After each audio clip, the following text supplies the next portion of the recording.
ایک شخص جو کفار عرب کے سرداروں میں سے تھا، اس کے پاس حضور اکرم صلی اللہ علیہ وسلم نے چند صحابہ کرام کو تبلیغ اسلام کے لیے بھیجا۔ چنانچہ ان حضرات نے اس کے پاس پہنچ کر اللہ تعالیٰ اور اس کے رسول صلی اللہ علیہ وسلم کا پیغام سنا کر اسلام کی دعوت دی، تو اس گستاخ نے حضرات تمسخر کہا کہ اللہ کون ہے، کیسا ہے اور کہاں ہے، کیا وہ سونے کا ہے یا چاندی کا ہے یا تانبے کا؟ اس کا یہ متکبرانہ اور غصہ جواب سن کر صحابہ کرام کے رونگٹے کھڑے ہو گئے، اور ان حضرات نے بارگاہ نبوت صلی اللہ علیہ وسلم میں واپس حاضر ہو کر سارا ماجرا سنا دیا اور عرض کیا کہ یا رسول اللہ صلی اللہ علیہ وسلم، اس شخص سے بڑھ کر کافر اور باری تعالیٰ کی شان میں گستاخی کرنے والا تو ہم لوگوں نے کبھی نہیں دیکھا۔ حضور اکرم صلی اللہ علیہ وسلم نے اشار فرمایا کہ تم لوگ دوبارہ اس کے پاس جاؤ۔ چنانچہ یہ حضرات دوبارہ اس کے پاس پہنچے تو اس خبیث نے پہلے سے بھی زیادہ گستاخانہ الفاظ زبان سے نکالے۔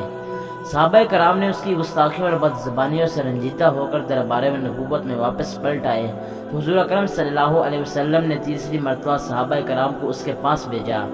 جہاں یہ لوگ پہنچ کر اس کو دعوت اسلام، اور وہ گستاخ ان حضرات سے جھگڑا کرتے ہوئے بد زبانی اور گالی گلوچ پر اتر آیا۔ صحابہ کرام نے ارشاد نبوی کے مطابق سبق کرتے رہے۔ اسی دوران میں لوگوں نے دیکھا کہ ناگہاں ایک بدلی آئی اور اس بدلی میں اچانک گرج اور چمک پیدا ہوئی، پھر ایک دم نہایت مہیب گرج کے ساتھ اس کافر پر بجلی گری، جس سے اس کی کھوپڑی اڑ گئی اور وہ لمحہ بھر میں جل کر راکھ ہو گیا۔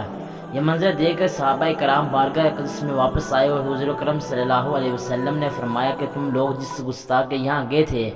وہ تو جل کر راکھ ہو گیا۔ صحابہ کرام نے انتہائی حیرت و تعجب سے عرض کیا کہ یا رسول اللہ، وہ آپ کو کیسے اور کس طرح اس کی خبر ہو گئی؟ تو آپ صلی اللہ علیہ وسلم نے فرمایا کہ ابھی یہ مجھ پر آیت نازل ہوئی جس کا ترجمہ کچھ یوں ہے،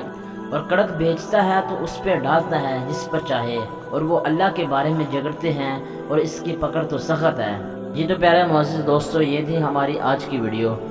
کیسی لگی کمنٹس کر کے لازم بتانا۔ اگر ویڈیو اچھی لگی تو ویڈیو کو لائک کریں، اپنے دیگر دوستوں کے ساتھ شیئر کریں۔ ملتے ہیں نیکسٹ ویڈیو میں، تب تک کے لیے اللہ حافظ۔